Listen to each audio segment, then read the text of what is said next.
मैं सबसे पहले इस पावन पवित्र चबूतरे को, जो बनेन ठाल का 52 गांव का चबूतरा है, जिस चबूतरे को सुप्रीम कोर्ट की संज्ञा दी जाती है,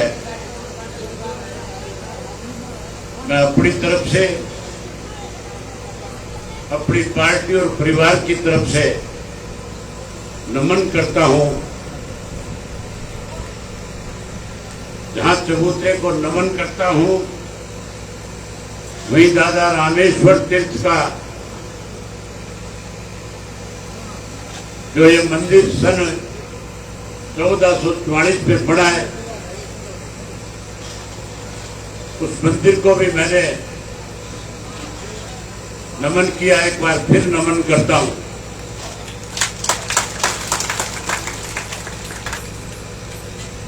बाबा विचारपुरी का और धंधा भगत जी को भी अपनी तरफ से, अपनी पार्टी की तरफ से नमन करने का काम करता हूं। बहुत ही आदर और सम्मान के योग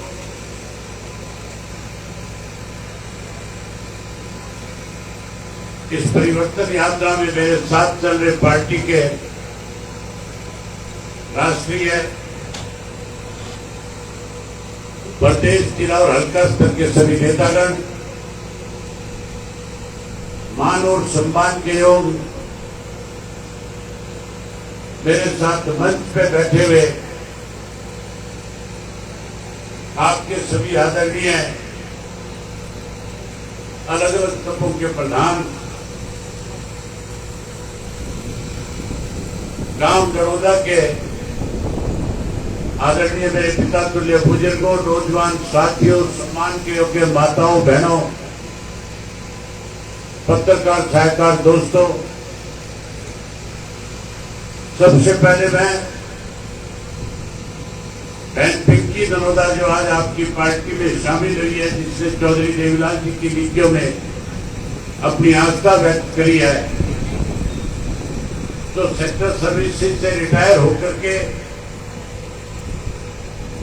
अपना अगला पूरा जीवन चौधरी देवीलाल की नीति और विचारधाराओं को आगे बढ़ाने के लिए आज इंडियन नेशनल लोकदल पार्टी में आस्था व्यक्त किया। मैं उनका स्वागत करता हूं, उनका अभिनंदन करता हूं। मेरे से पहले उमेश दुहानी ने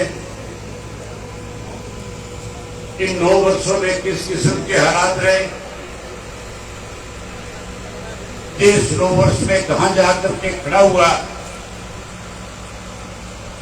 प्रदेश के किस किस्म के हालात रहे, आज हम किन परिस्थितियों से गुजर रहे हैं, उन सब बातों का आपके सामने खुलासा किया। मैं आपका ज्यादा समय ना लेकर के थोड़े समय में अपनी बात पूरी करूंगा। विशेष रूप से माताओं और बहनों से कहना चाहूंगा, मैं समझता हूं आप बहुत लंबे समय से बैठी हैं, आपको घर के बहुत सारे काम निपटाने हैं, लेकिन मेरा आपसे निवेदन है कि आप थोड़ी देर के लिए, जहां इतना समय आपने निकाला, थोड़ा सा समय और निकाले, थोड़ी देर और सब्र करने का काम करें। जहां साथियों हमारे देश के प्रधानमंत्री ने जब लोकसभा का चुनाव हो रहा था, देश के किसान के साथ वायदा किया था और कहा था कि अगर मेरी दोबारा देश में सरकार बनी तो सरकार बनने के बाद मैं किसान की फसल की आय को 2 गुना कर दूंगा। 2022 का समय तय किया था। हमारी फसल की आमदन तो 2 गुना नहीं हुई, लेकिन 3 कृषि के काले कानून बना दिए गए थे। ऐसे कानून थे, अगर आज वो लागू रह जाते, आज हम जिस जमीन के मालिक हैं वो अगर कानून रह जाते तो हम अपनी जमीन से बेदखल हो जाते।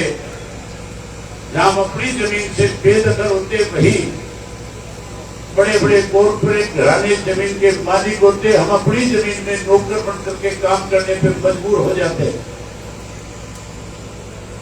मैं बधाई देता हूं पंजाब के, राजस्थान के, उत्तर प्रदेश के, मध्य प्रदेश के, हरियाणा के किसान को, जिन्होंने लगातार 13 महीने तक दिल्ली के चारों तरफ के बॉर्डर पे बैठ करके देश के प्रधानमंत्री को इस बात के लिए मजबूर किया कि देश के प्रधानमंत्री को भी देश के किसान से माफी मांग करके काले कानून वापिस लेने पड़े।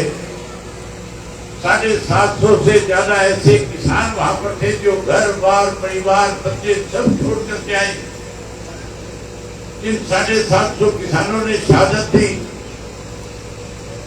जब भी इस आंदोलन का इतिहास लिखा जाएगा उसमें स्वर्ण अक्षरों में उन लोगों के नाम लिखे जाएंगे जिनकी वजह से काले कानून वापिस हुए थे।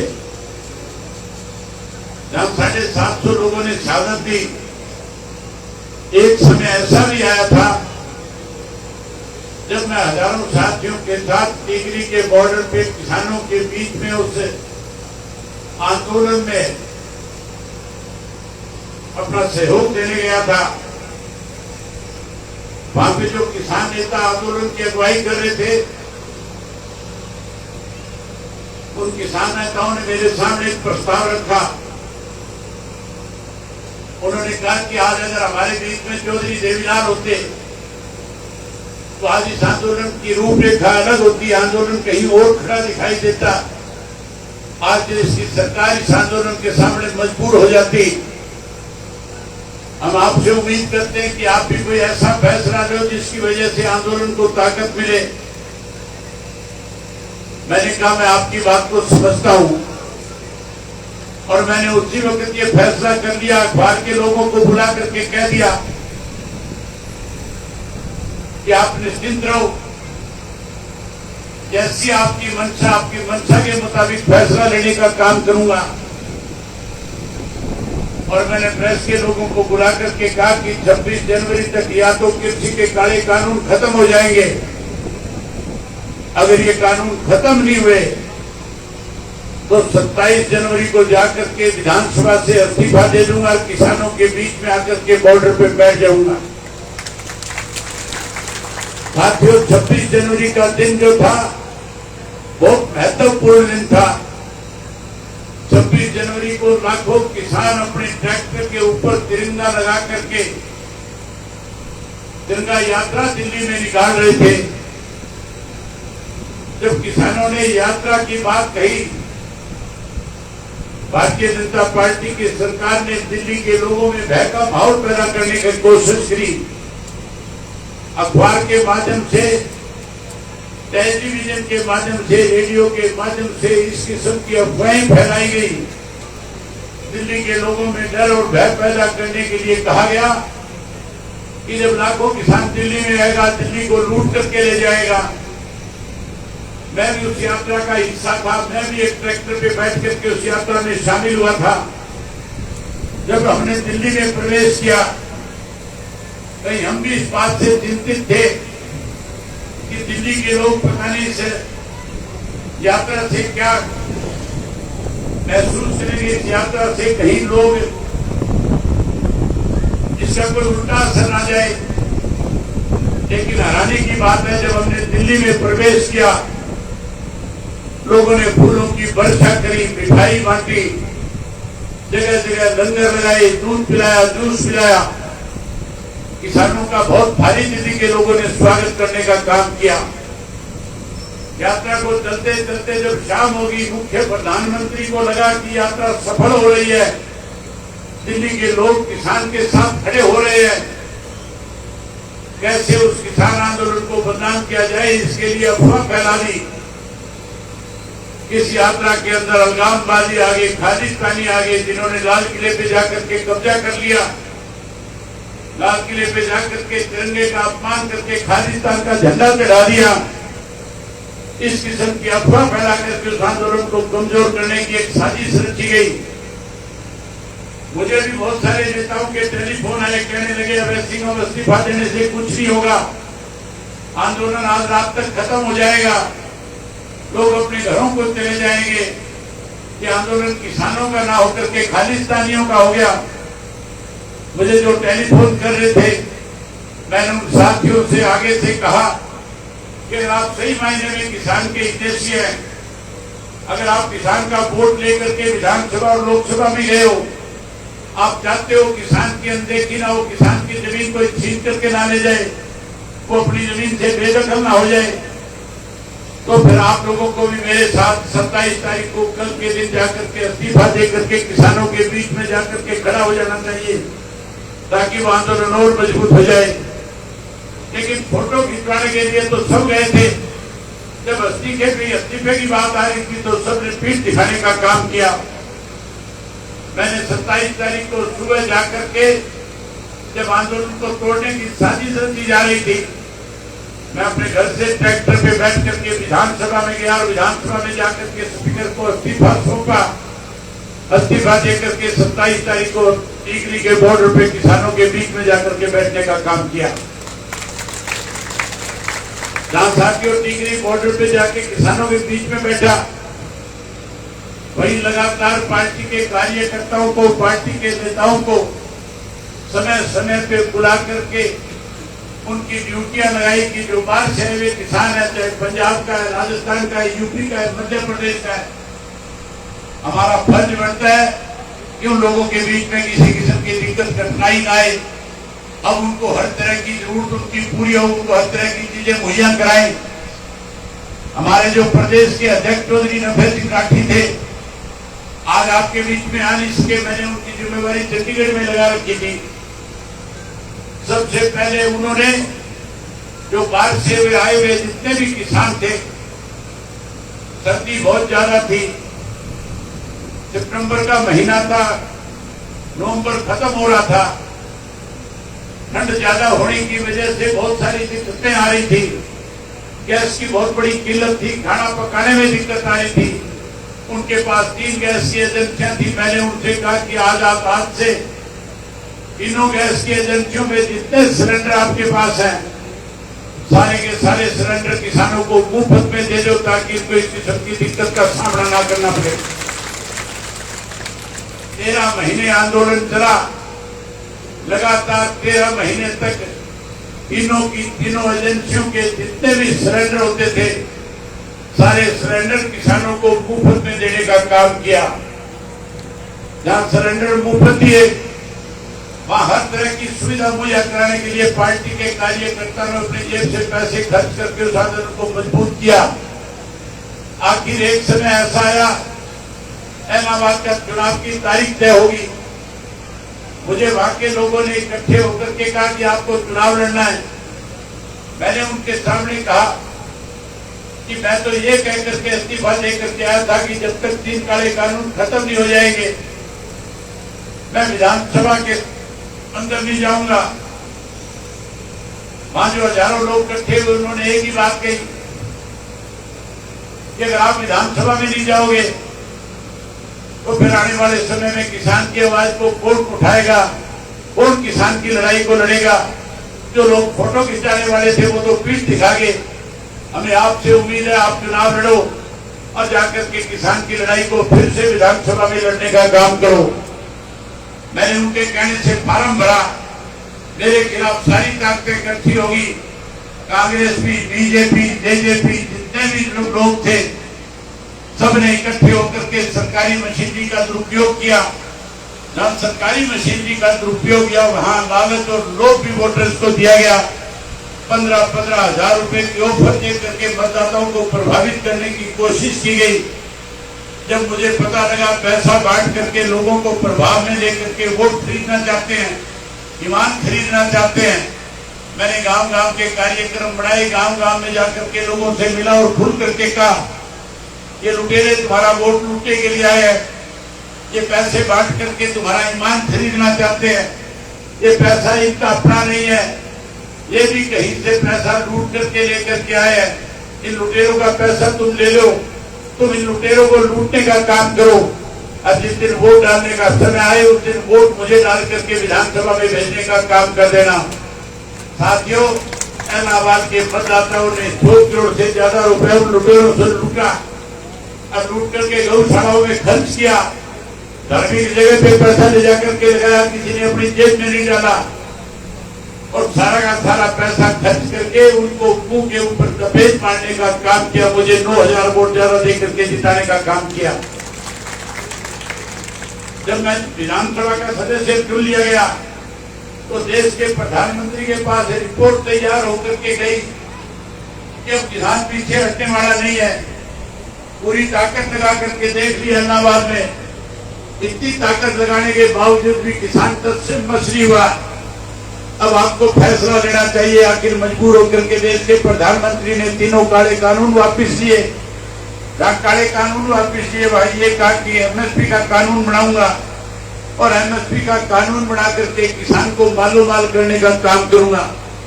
आज भी एमएसपी का कानून नहीं है, इसलिए किसान की फसल को उसके पूरे दाम नहीं मिलते।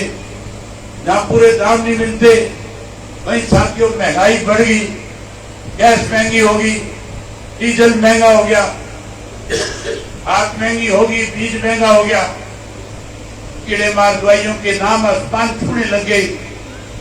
वहीं साथियों उसके साथ साथ भ्रष्टाचार बढ़ गया, कानून व्यवस्था खत्म होगी। आज हमारे प्रदेश की हालत इस किस्म की है कि प्रदेश नशे की तरफ बढ़ गया, अपराध की तरफ बढ़ गया। पढ़े लिखे नौजवान बच्चों के लिए रोजगार नहीं है, नौकरी नहीं है। आज नौकरी के मामले में देश में सबसे पिछड़ा हुआ प्रदेश अगर कोई है तो उसका नाम हरियाणा प्रदेश आता है। आज तो चुने हुए सरपंच जो हैं, जिन्हें ज्यादा अधिकार मिलने चाहिए थे, ज्यादा पैसा मिलना चाहिए थे, ज्यादा विकास होना चाहिए था, मुख्यमंत्री ने घोषणा करी थी ज्यादा ग्रांट दे करके गांव का विकास कराएंगे। ग्रांट देने की बजाय सरपंचों पे पाबंदी लगा दी, चोर और बेईमान कह करके सरपंचों को अपमानित करने का काम किया। जहां चोर और बेईमान कह करके अपमानित किया, वही उनके अधिकारों को कम करने के लिए पाबंदियां लगाई। आज सारा प्रदेश का सरपंच इकट्ठा होकर के सरकार के खिलाफ लामबंद होकर के लड़ाई लड़ने का काम कर रहा है। आज सरपंच भी चाहते हैं सरकार जाए, किसान भी, व्यापारी भी, मजदूर भी और उसके साथ साथ कर्मचारी भी। मैं जहां कहीं भी गया हूं, मुझे कर्मचारी जो एक्स कर्मचारी हैं, जितने रिटायर्ड कर्मचारी हैं, मिलते रहे हैं।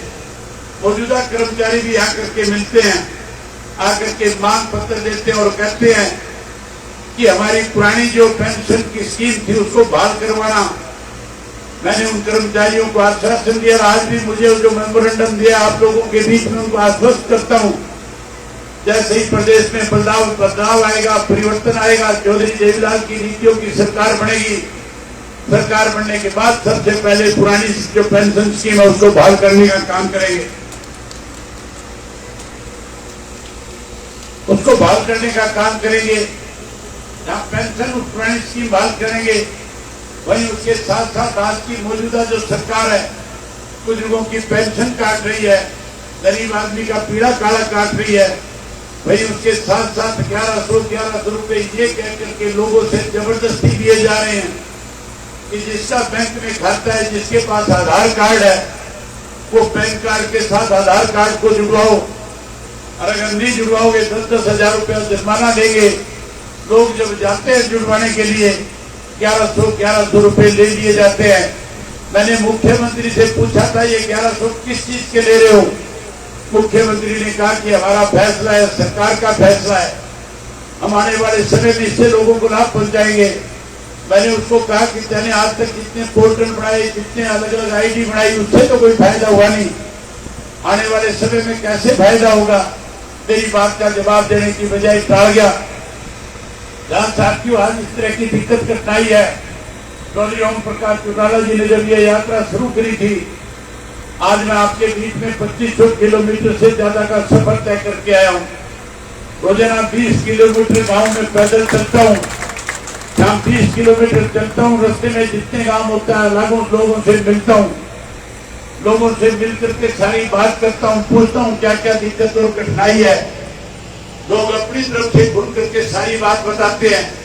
गांव में पीने के पानी की दिक्कत है, गांव के स्कूलों में मास्टर नहीं है, उसके बच्चों की पढ़ाई में दिक्कत है, गांव के अंदर कहीं अस्पताल है, डिस्पेंसरी है, वहां डॉक्टर नहीं है, दवाई नहीं है। इसी वजह से भी गांव के लोगों के बीच में बहुत बड़ी दिक्कतें हैं। जो सड़कें चौधरी ओम प्रकाश चौटाला के वक्त में बनी थी, सारी टूट गई है।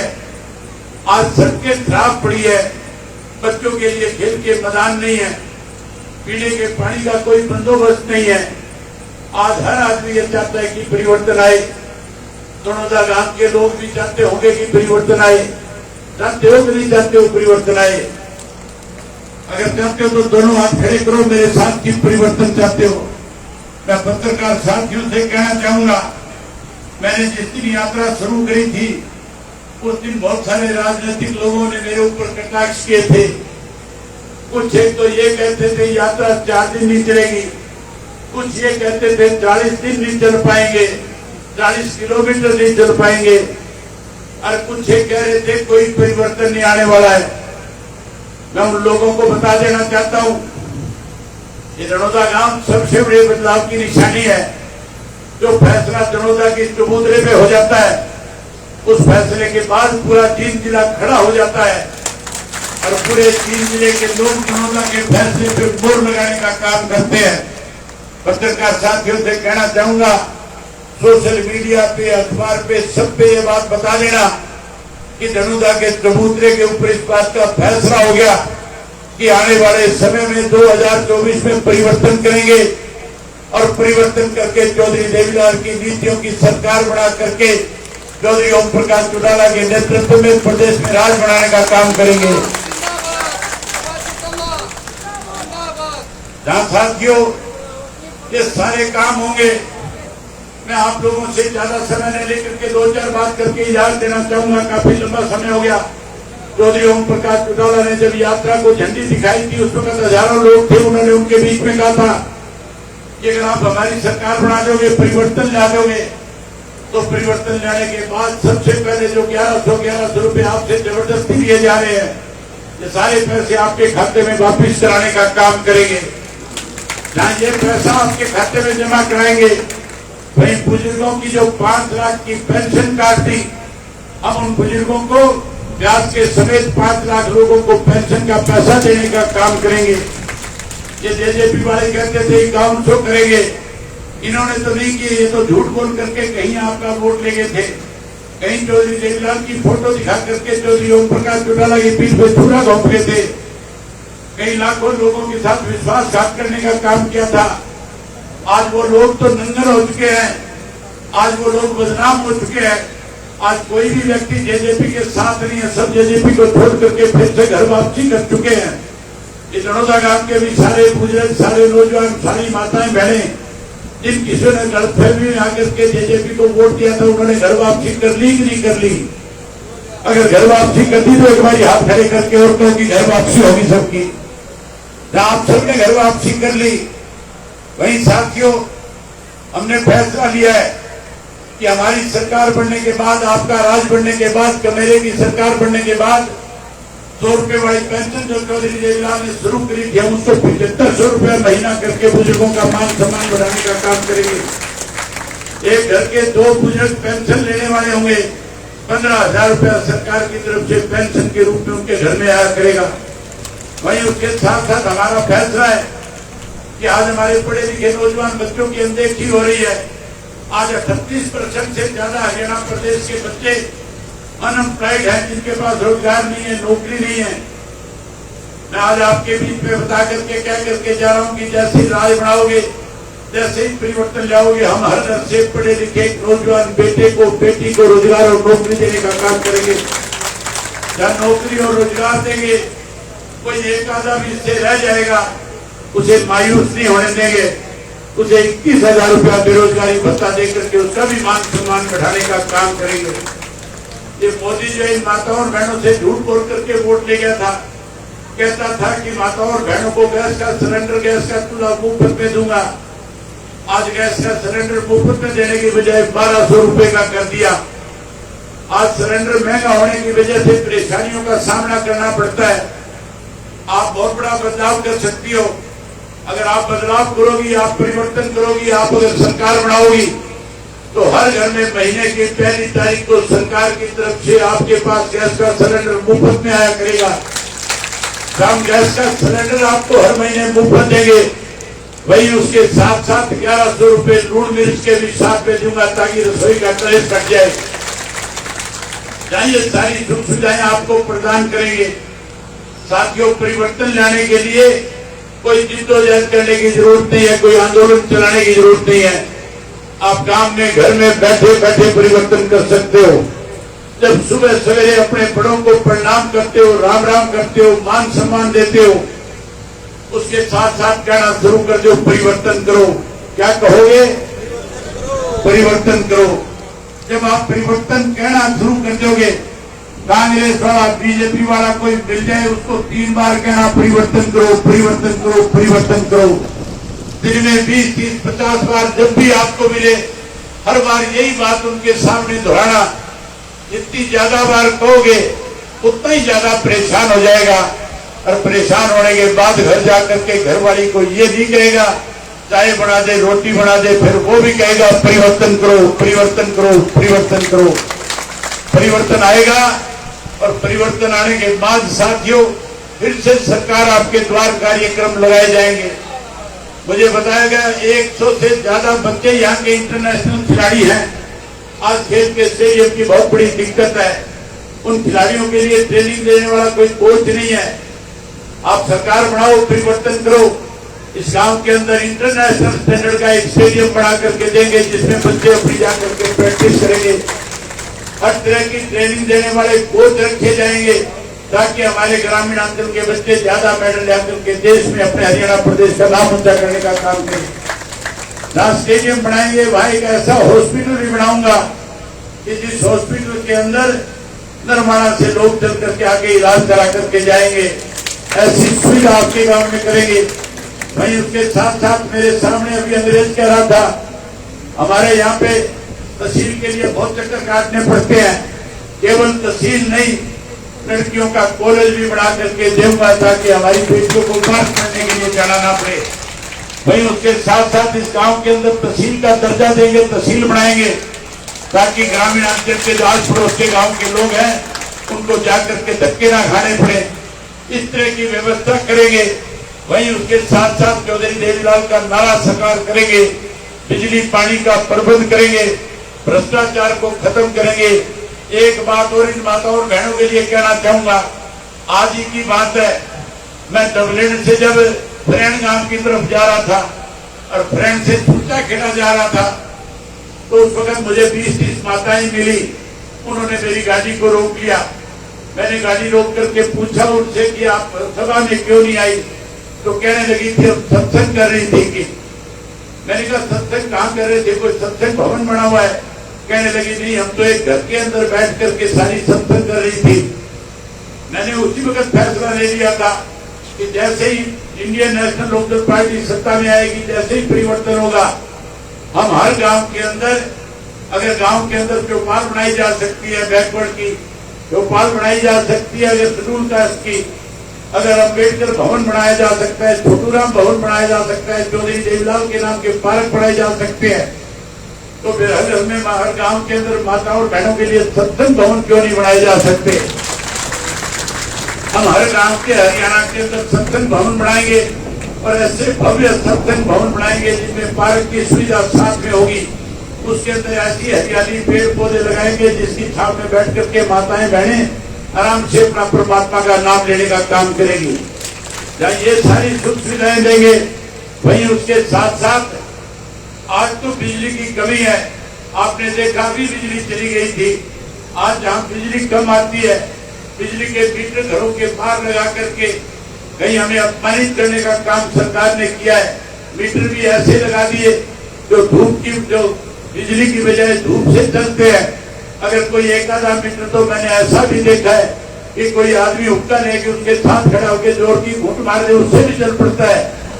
ऐसे जो मीटर आज बाहर लगे हुए हैं, जिनमें 500 रुपए का बिल आता था, 5-5 हजार आने लगे हैं। आप लोग राज बढ़ाओ, परिवर्तन ले आओ। जैसे ही परिवर्तन ले आओगे, राज बढ़ा दोगे, ये मीटर पार करके जोड़ में फेंक दूंगा। जहाँ ये मीटर पार के जोड़ में फेंकेंगे, वहीं ऐसे मीटर आपके घरों में लगाऊंगा जिनकी गरारी 500 पे आकर के फंस जाएगी, 500 से ज्यादा किसी का बिल नहीं आएगा। साथियों, उम्मीद करूंगा कि बनैन खाप की जिस जगह पे हम बैठे हैं, मुझे प्रधान जी बता रहे थे कि हमारे यहाँ की एक परंपरा रही है, जब भी कहीं हम चबूतरे पे इकट्ठे होते हैं, जब इस जगह पे आकर के कोई बात कहते और करते हैं, फिर कोई व्यक्ति जो की बात है उसे पलटता नहीं है, कोई व्यक्ति झूठ बोलता नहीं है। जो फैसला यहाँ पे हो जाता है, फैसला सर्वमान्य होता है। आज आपने फैसला लिया है कि आप परिवर्तन करोगे। मैं उम्मीद करूंगा कि आप अपनी बात पे कायम रहोगे और ये काम पूर्ण रूप से इंडियन नेशनल लोकदल पार्टी के साथ खड़ा होकर के परिवर्तन में बड़ी भूमिका निभाने का काम करेगा। यही बात आपसे कहने करने आया था। आपने मेरी बात सुनी, जहाँ आप लोगों ने मेरी बात सुनी, जहाँ आप लोगों ने मान सम्मान दिया, जो अलग अलग साथियों ने चादरें दी, अलग अलग साथियों ने मान सम्मान किया, बुजुर्ग ने पगड़ी पहनाई, जो सबसे बड़े बुजुर्ग थे। मैं आपको कहना चाहूंगा, आपकी पगड़ी को कहीं कभी किसी के कदमों में झुकने नहीं दूंगा।